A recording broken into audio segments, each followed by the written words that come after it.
We have a pause in the Larry Householder trial for a surprising reason. It's something we'll be talking about on Today in Ohio, the news podcast discussion from cleveland.com and The Plain Dealer. I'm Chris Quinn. I'm here with Lisa Garvin, Laura Johnston, and Layla Tassi. Some news to talk about. Let's get to it. Sherrod Brown pushed back on the narrative that Ohio's move into red state territory endangers his 2024 election bid in the U.S. Senate. Laura, what did he say to reporters? Well, he's already campaigning, I guess. While politicos are calling this race a toss-up, Brown says he'll win. And he blames gerrymandering and voter suppression, like the new voter ID law, for pushing Ohio redder. He talked about the decline of unions, that he says that's contributed to lower wages and declining economic growth in Ohio. And he says the state's Republican-controlled legislature cares more about guns and abortion and stopping people who love each other from marrying each other than they do investing in this economy, which he's not running against any of those folks in the Ohio State House, but had some strong words for them. And he's relying on his record when he runs against Matt Dolan and whatever other Republicans line up to challenge him. He is saying, I don't think people necessarily see liberal, conservative, or middle of the road. When they make judgments, they think about whose side you're on. And he says he's on the side of the people, and he wants to point to all of the things he's done to help them. It's interesting. I've heard from about a half dozen people about Matt Dolan, the Republican who's running, saying, I voted for Matt Dolan in the primary last time because I was voting against all the wackos that were in that primary, but there's no way I'm voting for Matt Dolan over Sherrod Brown. And I think that's what is at stake here. People know Sherrod Brown. He's authentic. He's always stood for the same stuff. There's no waffling. He just is. You know who Sherrod Brown is, and I think Ohioans trust him. I think Matt Dolan is being a little foolish and thinking because he came in third last time that he has this chance. I think it'll be a fight. It'll be expensive. We'll be talking about it ad nauseum. But ultimately, I think Sherrod Brown is going to be very difficult for a Republican to beat. I agree with that. However, we looked at the Tim Ryan race, right? And we thought that was going to be a lot closer than it was. He ran a practically perfect race. Now, he doesn't have the same history and the same name recognition that Sherrod Brown does. I mean, people like Sherrod as a person. He was first elected as an Ohio state legislator in 1974, and he's basically been in the public eye ever since. He's the only statewide elected Democrat, and he won slightly more 2018, last time he had to run, more than 53% of the vote. That's when he ran against Jim Renacci in that race. I wouldn't be surprised if Renacci doesn't get back in. All of a sudden, Renacci is very active in our email boxes again. His latest one was, we have to stop the woke teaching in our schools. I need your help. I need you to run for the school board. I mean, he's trying to go back. I feel like that's like 2 years ago. Did we do that already? He's going to do it again. And why is he doing it? Well, he's also, there's a Lincoln Day dinner coming up that he's pushing really hard, and with Carson coming in. And so if he runs, Matt Dolan came in third against the wacko faction. He probably would not beat Jim Renacci. And then if it's Jim Renacci, Sherrod Brown, I just don't see that going well for Jim Renacci. Anyway, Sherrod is in the fighting, back in the trenches doing the fight. He's got 2 years of campaigning ahead. We've had how many stories already on the Senate race this 2 years in the future, just in the last couple of weeks. So we're going to be really sick of it by the time it rolls around. What'll be nice is after 24, there's going to be 4 years before the next one. And I hope we don't have a 4-year race after that. It's Today in Ohio. How do public records cross up claims by Larry Householder's lawyers that are central to their argument in trial that he is not the corrupt man prosecutors portray? Layla, this is a terrific story by Andrew Tobias, a really smart catch, and using the public records to lay it out. One way or the other, Larry Householder did something wrong. That's right. So in their opening statements, Householder's attorneys told the jury that the evidence will show that prosecutors are dead wrong in accusing Householder of improperly using $400,000 from his dark money nonprofit Generation Now to fix up his Florida vacation house. Instead, Bradley said that money was a loan from Jeff Longstreth, one of his top political aides. And Bradley said jurors will see that Householder was really transparent about that. But Andrew Tobias reports that actually Householder would have been required to report that loan on financial disclosure forms that lawmakers have to fill out every year. You have to report debts of $1,000 or greater, and Householder didn't. He reported no debts at all for 2019 or 2020. Prosecutors also have said Householder spent hundreds of thousands of dollars to settle lawsuits from 2017 and 2018 involving a failed business deal, and $20,000 to cover credit card related expenses in 2020. He did disclose receiving an unspecified gift from Longstreth for both 2019 and 20. He wasn't required to detail those gifts unless they came from a lobbyist. But Stephen Bradley, his attorney, says Householder and Longstreth went to a law firm together to document the loan, and Householder spent the money to settle business debts related to a failed investment in a coal mining business in Alabama so that he could sell the house in Florida. And, Householder planned to use the proceeds from the house sale to repay that loan. So what do you think about that? Well, it's a misdemeanor to not fill out the form. So maybe he's figuring, well, a misdemeanor is better than federal bribery charges. His problem is, though, Longstreth is on the witness list against him. So Longstreth will clear this record. So if the feds are putting Longstreth on the stand, they must feel pretty sure about what he's going to say. Right. Isn't Larry Householder also facing something from the Ethics Commission about using his campaign funds to pay for attorneys? Am I remembering that right? Like it's another really small charge? Yeah, I mean, you can use your campaign fund to pay for attorneys until you're charged with something. And then after that, you can't. So I don't know. We'll have to see. But really smart reporting by Andrew on this, that the light went off in his head. Hey, wait a minute. He would have to disclose that. Let me go see. And I think we're going to see a lot of that kind of enterprise come out of coverage of this trial. Love it. That's great. It's Today in Ohio. How is an Akron marijuana dispensary about to make it even easier for people with medical marijuana cards to get their product? Lisa, this is another kind of shift in the ease of getting marijuana. Yeah, very fascinating. It's Citizen by Clutch is a new marijuana dispensary that opened yesterday in Lorain County along the Lorain-Sheffield border. It's the first dispensary to have a drive-through in Ohio, and the drive-through is only partly operational, will be fully open next week. This is owned by Akron-based Clutch Cannabis, which was established in 2020 by Adam Tamarius. He said that he wanted to simplify the patient experience. He said, there are often these huge menus at pot dispensaries. The lines are long. People have to wait. So he wanted to have a streamlined menu and faster service. So they moved into an old veterinary clinic, and they converted a side entrance for the drive-through. And he says this would be great for patients with mobility issues or people who have their kids in the car and don't want to come into the store and want to avoid long lines. But it's not something you can drive up and say, hey, give me 2 buds and a joint. You have to order online, and then you go pick up your order at the window. And he's hoping to open a second store in Canton in the coming months, presumably with a drive-through as well. And this one joins 15 other current dispensaries in the greater Cleveland area, from Elyria to Lakewood to Cleveland Heights and as far east as Painesville. Well, as I understand it, when people get their medical marijuana card, the first time they're going to get the product, there's an education they have to go through because there's different strains and there's different ways things affect people.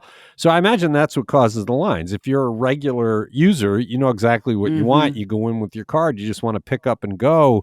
But if you're a first timer, you need that educational period to figure out what product, because I guess there's a bunch to pick from. This would allow you, if you're a regular user, go online. You have to do it online. Pick what you want. It'll be waiting for you. Correct. Right? Yeah, you can't just drive up and order there.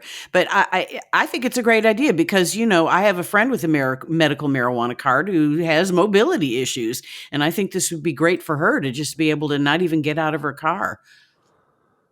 Yeah, I'm kind of surprised they're still having long lines, because I thought they had increased the dispensaries, but evidently they are. So interesting Interesting. If we ever legalize marijuana completely, I wonder if it'll work more like the McDonald's drive-through, where you drive up, place your order, and go. I don't know. Do they have that in Michigan where it is legal? I'll have to pay attention next time I'm up there. Don't you think you would have seen a sign for that if you drive in Michigan? Because every billboard is for a different marijuana company, and I don't feel like I've seen a drive-through sign. Yeah, I don't recall it, but there's so many signs that it's hard to remember them all. But it's an interesting way of getting it. Liquor stores have been drive-through for years, so why not? You know, I wanted to mention, because when I first read this, I was thinking of the way drive-through liquor stores are set up, where you kind of pull into the bay and there's, they run and get you but this has to be set up similar to like a bank, because the security is so intense around these marijuana clinics, or the dispensaries. I mean, they have armed guards outside. They've got bulletproof glass. They, when you're going to, visit it in person, they buzz you into a little chamber before they, bring you into the actual dispensary. So this must be, the way they set this up must be very thoughtful, because you're eliminating some of the layers of security, I think. Mm-hmm. Well, it's a cash business, right? It has it's to all be cash, exactly. Yeah, so it's a lot of cash. It's Today in Ohio. Is this a not in my backyard case, or is it a case of Akron City Council violating the city charter? Laura, what is the Battle of White Pond Drive about? So we're talking about 68 acres off of White Pond Drive in Akron, sold to a developer who wants to build a $55 million housing and retail project. And the area does not want it. Lead for pollinators. They filed a lawsuit in Summit County Common Pleas Court this week. To be fair, I don't know if it's lead or LEAD. It's LEAD, and it's an acronym.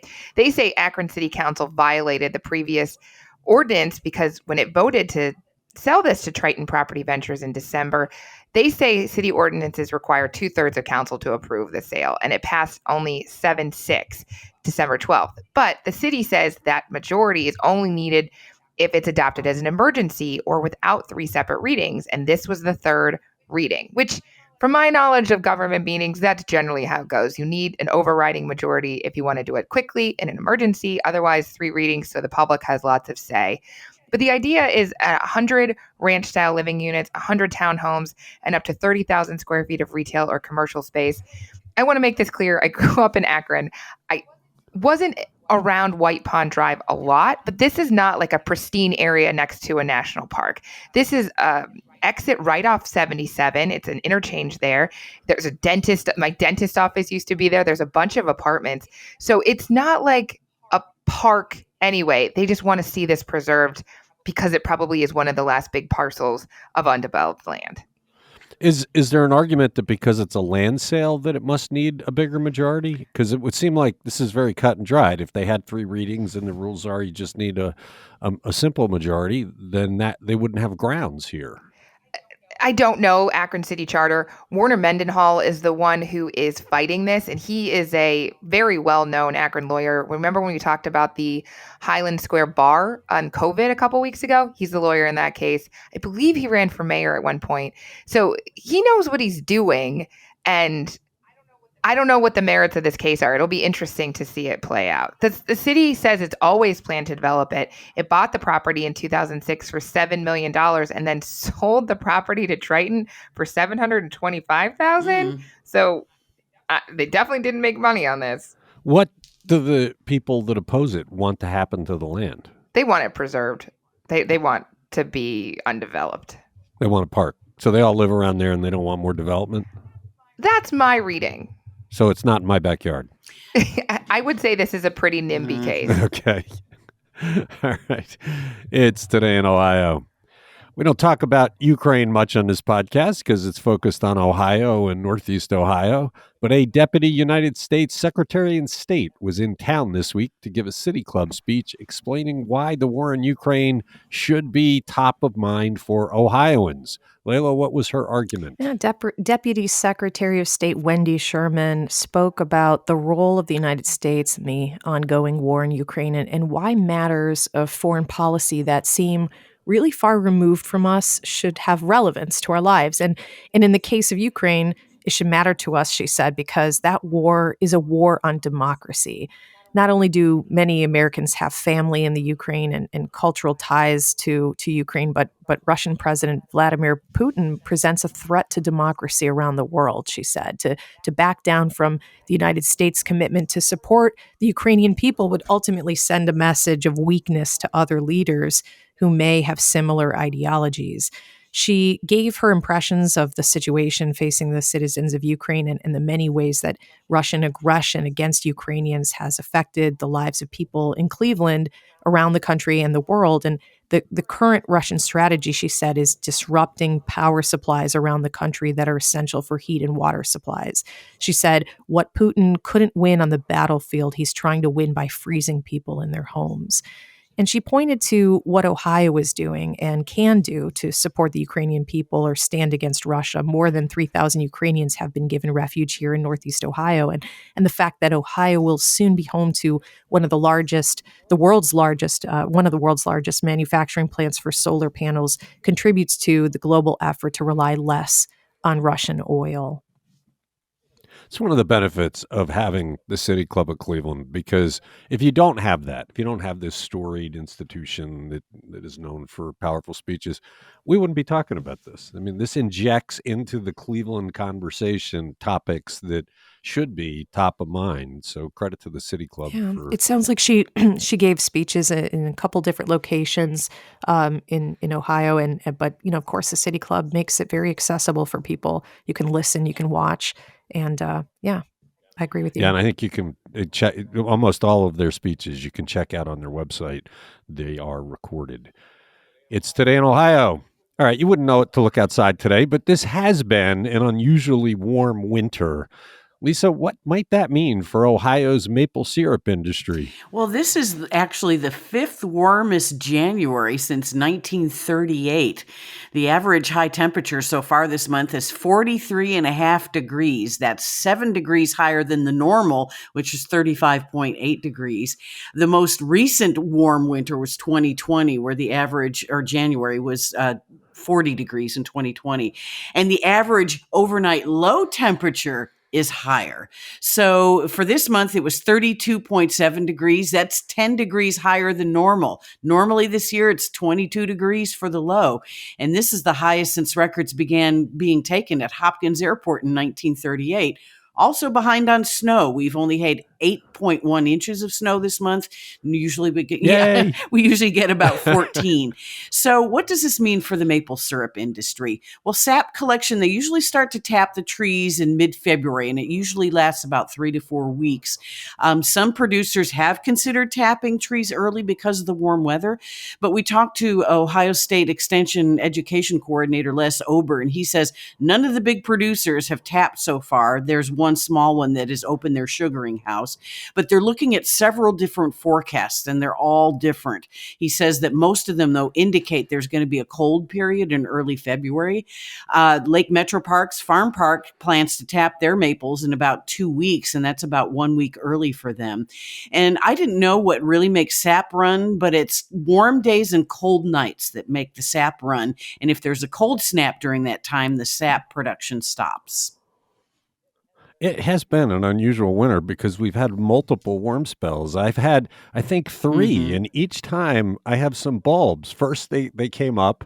Then in the second spell, they rose about an inch, but they're like 4 inches tall now. So it's just been an unusual winter. I do have to say, when you said sap collection, for some reason, immediately in my mind, I thought of a city council election. I don't, just what struck me immediately. And of course, coming in March, there's all kinds of maple things that happen in Northeast Ohio in March. And I'm one, when I buy my syrup at Richard's Maple Products in Chardon, I make the drive whenever I'm out of syrup to go up there. And Chardon is like the kind of the capital of Northeast Ohio maple sugaring. I've never gone out there, but Laura, I bet you have. Have you been out to take your kids to watch the sap collection? Yes, we did it at the Malabar Farms, like halfway between here and Columbus. It's like near Mansfield.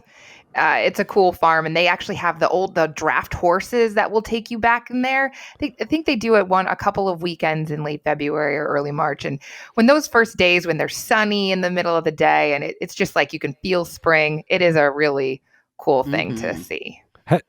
Has our gardening columnist, Susan Brownstein, written about whether people can do this at home? She has not written about that yet. She's writing about seed swapping this week, which is another sign of spring, I guess. But I was going to ask, is it Jersey pronunciation of syrup instead of syrup or Syrup. Syrup. I say syrup. Syrup. Layla? I grew up saying syrup, Oh, okay. but Not a I've tried to geographical change. divide. I've tried to change. So stop Recognizing. picking on my Jersey twang. It's not really evident except when we're talking about the liquid that we have in Lake Erie. What do you say? Water. Yeah, I don't know. Let's Water. move on. You are listening to Today in Ohio. The family of a Bowling Green State University student who died in a hazing incident announced a settlement this week that the family will put to good use. Laura, what was the announcement? This is a $2.9 million settlement between the university and the parents of Stone Foltz. And that includes a commitment from the university to partner with the family to end hazing. They're going to create a foundation with that money. And attorneys say it was the largest payout by a public university in a hazing case in Ohio history. This is a brutal case. This was March 2021. Stone was 20, a Bowling Green sophomore from Delaware, Ohio. He attended a Pi Kappa Alpha fraternity event off campus, and anyone pledging, which I'm sorry is not actually a word that the Greek community uses anymore, but we all still do. They had to drink a handle of liquor. That's 41.5 ounce shot. That is an insane amount of alcohol. He was taken back to his house after the event. His roommates found him unconscious the following morning, and he passed away a couple of days later after his organs were donated. So just horrendous. And they're talking about the money they're getting is not really for them. That No. they're devoted to ending this kind of thing. Yeah, it's going to create the I Am Stone Foltz Foundation to educate people and prevent hazing. And the idea is that we see a couple of these cases, I feel like, every year at some Ohio university. Some fraternity or sorority is being kicked off campus for hazing. This is Pi Kappa Alpha at BG, and they are gone from campus completely. But you hear stories all the time. I was in a sorority when I went to Miami University. I have to say, the sororities did not haze. They just gave you gifts. Like every day you got a different gift. There was absolutely no hazing. It was the fraternities we always heard about. And the universities were good about following up and punishing after the fact. But there wasn't a whole lot of education beforehand about hazing. And that's what this aims to do, is to stop it before it starts rather than just punishing. But the story is really just so sad and senseless. And I was telling my 12-year-old about it because I'm like, he's getting to the point where, he's going to be hearing about alcohol and stuff. And he was just like, oh my God. I was like, this is why peer pressure is really bad. Never let anyone make you do something like this. Well, it's heartbreaking because they said he was our only son, and he's gone, and you can never bring him back, and you always have that void in your life. There are a few things that I think would be worse as a parent than getting that phone call. You're getting your kid off to college, successful childhood, and getting that call would be crushing. It's terrible. Yeah, and several people were criminally charged. Some people went to jail for 6 weeks. 3 students were expelled, 18 others suspended. So there's a lot of punishment handed down in this, and there are still some pending lawsuits. But you're right, this will never bring Stone back. All they can hope is that it helps save someone else's life. If I were a parent, I'd be looking for a college that doesn't have fraternities. I'll tell you what, avoid it. Lisa and I both went to the College of Worcester, and they didn't have any official Greek life, but they came up with Greek life.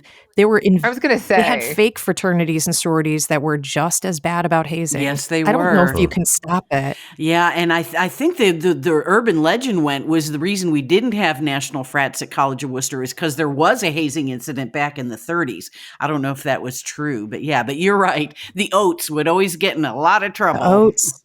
And then they were kicked off campus, and then they became like the taboo fraternity that you wanted to go hang out with. I mean, it was nuts. Did you go hang out with them? They had good parties. The Oats did. I'm sure I went to one of their parties.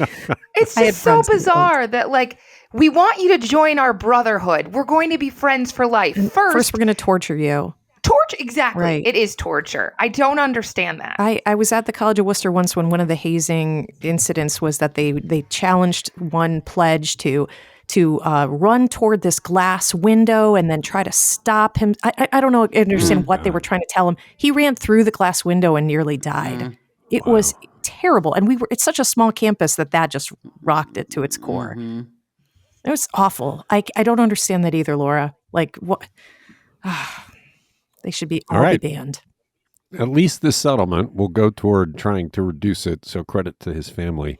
You're listening to Today in Ohio. The verdict is in. Does Cleveland have the right to fire an employee who goes on social media to say he wishes he was the one who shot Tamir Rice? Layla, sometimes there does seem like there is sense in the labor situation in Cleveland. Yes. The U.S. Sixth Circuit Court of Appeals found that the city's firing of EMS Captain Jamie Marquardt did not violate his First Amendment right to speech, upholding a district judge's ruling. This 3-judge panel was unanimous. They ruled that the city of Cleveland had a duty to protect the public's trust in its EMS service's ability to protect the public, and that overrides the First Amendment argument here. The backstory here is that Marquardt, who had been working for the city since 1991, made these posts in February of 2016. This was just after the controversy erupted over the fact that Cleveland had billed the Rice family for the EMS run that took Tamir to the hospital. And Marquardt referred to Tamir Rice as a felony hood rat and said, "I'm glad he's dead." In another post, he said, "I wish I was in the park that day," as he terrorized innocent patrons by pointing a gun at them, walking around acting bad. And then in another post, he said, "I'm upset I did not get the chance to kill the little criminal effer." So Marquardt denied making these posts. He said a friend named Donnie used his phone to write them. Yeah, blame Donnie. I mean, Marquardt later deleted the post and put up a new one saying, that's whatever. He disavowed it, but he wouldn't provide Donnie's last name during arbitration, so they couldn't question him. And the arbitrator was like, yeah, that's likely story. So he sued the city and claimed that his rights were violated and the city's social media policy was unconstitutional. And at first, the U.S. District Judge, Solomon Oliver, agreed with Marquardt, but not that his rights had been violated. The Sixth Circuit overturned Oliver's decision, sent the case back, and then Oliver upheld the firing. Yeah, so many times Cleveland loses cases that seem just based on common sense they should win. So you never knew with this case how it would end up. But if I were in Cleveland, I would not want this captain coming and taking care of me. This is a good ending for this. This reminded me of the Cleveland Clinic doctor who posted anti-Semitic statements on social media and was fired. Yeah. You can't have someone who harbors hate like that working in a position where they have people's lives in their hands. Because if a person needs life-saving care, they have a right to know that it won't be compromised by the racist feelings of the caregiver. Yeah, so good ending to this case. It's Today in Ohio. Cleveland loves Guardians manager Terry Francona for his winning ways. Will the city also love him for his cooking, Lisa? We shall see. Terry Francona is an investor in Geraci's Slice Shop, which will be opening soon at 603 Prospect Avenue downtown in the former Vincenza's space. It's going to open in April. But he visited the original University Heights location, and he made a Tito pie, which is shaped like home base, and it has pepperoni and mushrooms on it, which is my usual order at Geraci's. You can get it as a complete pie or a giant slice. This has been a really busy month for Tito. He was voted the most handsome manager in the American League earlier this month. And then his scooter, his beloved scooter, which is called the Hog or something, was stolen on Tuesday outside of his downtown apartment, but they recovered it yesterday just down the road a little bit. Yeah, he is a special kind of Clevelander. 3 times, right? Manager of the year now. He's just a great guy. So I suspect this pizza shop is going to do quite well, especially on nights when the Guardians are playing in Cleveland. Well, for some of us, I grew up with Geraci's, for people like me, it's Geraci's and everybody else. So I'm glad to see that they're spreading their footprint into downtown. Yeah, what's amazed me is Geraci's forever was just that little shop in University Heights. And then overnight, they had multiple locations and started to grow. So good for them and good for Tito. We'll have to see how this place goes during the summer. It's Today in Ohio. That's it for Thursday. Let's hope we don't get blasted by snow today. It's kind of up in the air what the lake effect's going to do. I meant to say earlier that the householder trial's been postponed because a juror has COVID, so we will not be talking about it probably again until next Tuesday. Thanks, Lisa. Thanks, Laura. Thanks, Layla. Thank you for listening. We'll be back Friday wrapping up the week of news.